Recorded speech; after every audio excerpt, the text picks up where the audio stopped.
अरे इंस्पेक्टर साहब, आप कितनी देर से आए हैं? आपको पता है वो चोर मेरा पर्स चोरी करके चला गया और उसमें मेरे ज्वेलरीज भी थे, 2 कंगन थे, एक माथा पट्टी थी, एक कमरबंद था, 5,000 से कैश भी था और साथ में 2 हार भी थे। मैं जैसे ही ब्यूटी पार्लर से बाहर निकली वैसे ही वो चोर मेरा बैग खींच के चला गया। मेरे हाथ में बस फ़ोन था, इसलिए मैं आपको फ़ोन कर पाई। आप जल्दी से उसको पकड़ लीजिए ना। मेरा अरे मैडम जी, मैं आपकी बात पे कैसे विश्वास करूं? हो सकता है आपने उस बैग को फेंक के आई है कहीं पर और फिर आप एक लड़के के ऊपर इल्जाम लगा रहे। पता नहीं आप कैसे होते। वैसे भी मैं अभी एक बाइक चोरी हो गया था, वो उसने खुद ही उसको भैया हॉस्पिटल के पीछे फेंक के रखा था, वही मैंने पकड़ लिया है। अभी मैंने उसको जेल में भरा झूठी केस के लिए। अगर आपका भी कुछ हुआ। अरे सर, आप इस अम्मा जी से पूछ लिए तो अभी भीख ही मांग रही है, देख सकते। ये मेरे आने से पहले जब ब्यूटी पार्लर में गई तब से वो भीख मांग रही है। आप उनसे पूछिए ना, वो तो बोल देंगी। हाँ क्यों अम्मा जी, इस लड़की झूठ बोल रही है क्या? झूठ बोलने बिल्कुल चिंता मत कीजिए, इसको हम लोग जेल के अंदर रख देंगे। आप मेरा सच्ची गवाही दीजिए, आपके साथ पुलिस है। हम लोग तो कहते हैं ये झूठ ही बोल रही है लड़की। आप बताइए अम्मा जी, अभी बताइए अम्मा जी। अरे बेटा, कब से तुम ही तो बोले जा रहे हो, मेरी बात मुझे सुन लो। बेटा, ये लड़की सच ही बोली है।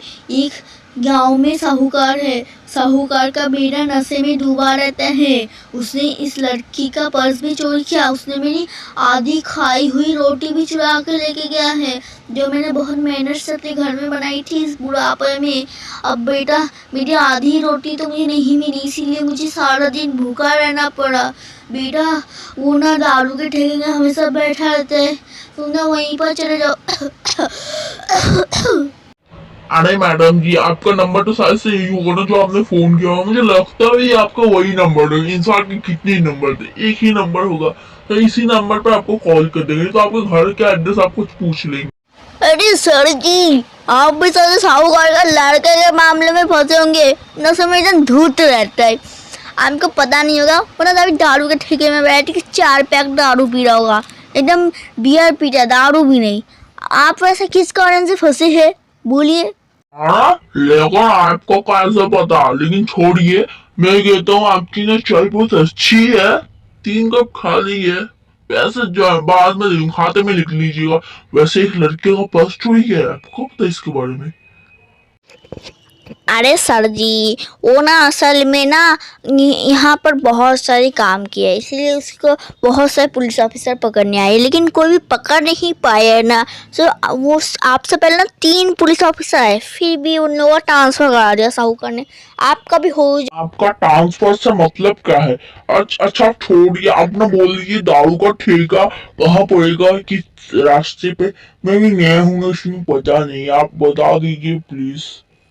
तो फिर सुनिए जी, तो यहाँ पर से आप दाएं जाना, फिर बाएं जाना, फिर सीधे जाना, फिर दाएं जाना, फिर सीधे जाना और फिर सीधे सीधे फिर यू टर्न मार के फिर से दाएं जाना।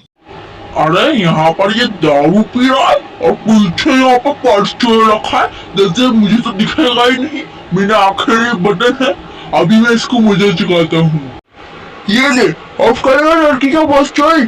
और अब तुझे तो शर्म आई, अब पूछी भूजा का रोटी नहीं खाएगा। अरे घर में कोई है? मैडम जी खोल लीजिए, आपको पर्स मिल चुका है, खोलिए, दूसरी जगह भी तो जाना है। अरे सर जी, आपने मेरा पर्स चोरी होने से बचा लिया, इसके लिए बहुत बहुत शुक्रिया। आप कितने अच्छे हैं।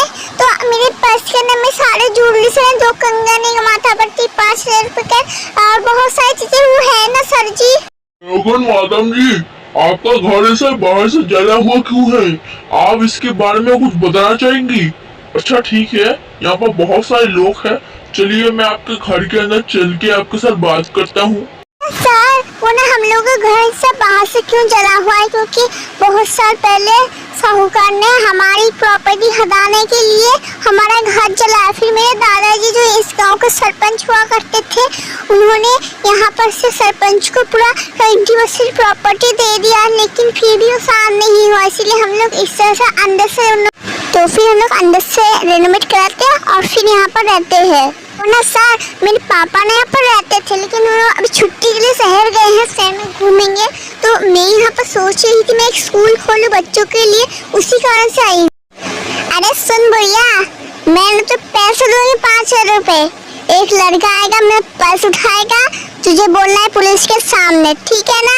कहना है का ये लड़की नहीं आई है, इसका पर्स साहूकार के बेटे ने चुराया। वो असल में साहूकार का बेटा है, ठीक है ना? और उसने तेरी आधी खाई हुई रोटी भी चुराई है, मुझे सब पता है। तो 5,000 रुपए दूंगी, गवाही दे। नमस्ते नमस्ते अम्माजी। दीदी मुझे ना पैसे दे दो, मुझे ना दारू पीनी है, पापा ने दारू का पैसे ही नहीं दिए आपसे। दीदी आपका अपना पर्स उठा लूंगा, बस अब पुलिस को ज्यादा कुछ मत बोलना, मैं दारू पीता हूँ, ठीक है ना? दीदी पापा को भी मत पता चलना चाहिए मैं दारू पीता हूँ आपसे पैसे लेके। तो मैं भी आपका पर्स लेके आता हूँ, आप मुझे 10,000 रुपए दे देना, ठीक है दीदी? अरे बेटा, मैं तो ये सब काम में एक्सपर्ट हूँ। जब तुम्हारी उम्र की थी तब से मैं ऐसे झूठी गवाही दे रही हूँ। मुझे ना 5,000 रुपये से मेरा काम नहीं चलेगा, मुझे 6,000 रुपये ही चाहिए। अभी दे दो, फिर मैं कोई काम करूँगी, ठीक है ना बेटा? और ये जो मेरी आधी खाई हुई रोटियों लेके भागा था वो भी मैं बोल ही दूँगी। काम करो बेटा, तुम ना जो ऑनलाइन पेमेंट कर दो 1300522095, ये है मेरा नंबर बेटा। अभी ट्रांसफर कर दो सारे पैसे। क्यों बुढ़िया, मैं तुझे पागल लगती हूँ? मेरे चेहरे पे पागल लिखा हुआ है।